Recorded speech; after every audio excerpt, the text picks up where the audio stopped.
पश्चिम बंगाल में महाविजय हो रही है। महामानव श्री नरेंद्र मोदी जी के नेतृत्व में बहुत मायनों में एक सबक है।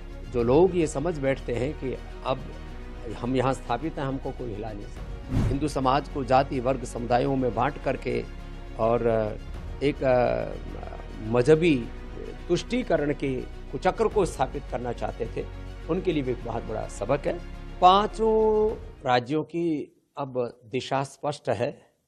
पश्चिम बंगाल में महाविजय हो रही है। महामानव श्री नरेंद्र मोदी जी के नेतृत्व में और प्रचंड पुरुषार्थ और पराक्रम की धनी, विकल्प रहित संकल्प और संकल्प से सिद्धि के हमारे उद्गाता श्री अमित शाह जी और उनके जो योद्धा हैं, उन सब के नेतृत्व में जो पश्चिम बंगाल में हुआ है वह अप्रत्याशित है, अप्रतिम, ऐतिहासिक है और बहुत मायनों में एक सबक है।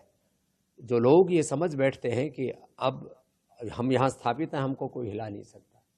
अब ये जो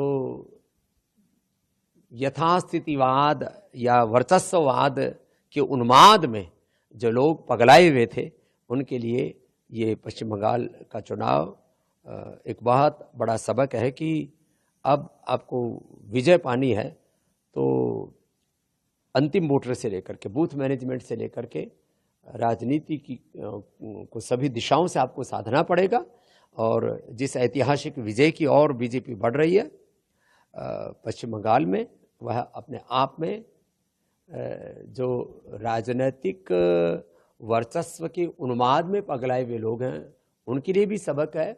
और सबक इस बात के लिए भी है कि जो लोग हिंदू समाज को जाति वर्ग समुदायों में बांट करके और एक मजहबी तुष्टीकरण के एक कुचक्र को स्थापित करना चाहते थे, उनके लिए भी एक बहुत बड़ा सबक है। और पश्चिम बंगाल के साथ साथ जिस महाविजय की ओर असम बढ़ रहा है, उसके लिए हेमंत बिश्व शर्मा जी को भी अभिनंदन है। अभिनंदन तमिलनाडु में विजय जी को भी है और कांग्रेस को भी अभिनंदन है केरल में विजय के लिए।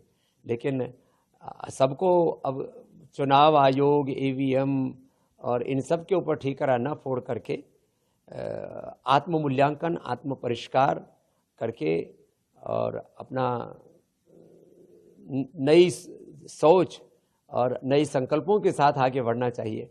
इसमें उनका भी भला है। और राजनीति में आप यदि विजयी नहीं होते, कम से कम एक सबल विपक्ष की भूमिका भी निभाने के लिए अपने आप को तैयार करें। वन इंडिया को सब्सक्राइब करें और कोई भी अपडेट मिस न करें। अभी वन इंडिया ऐप डाउनलोड करें।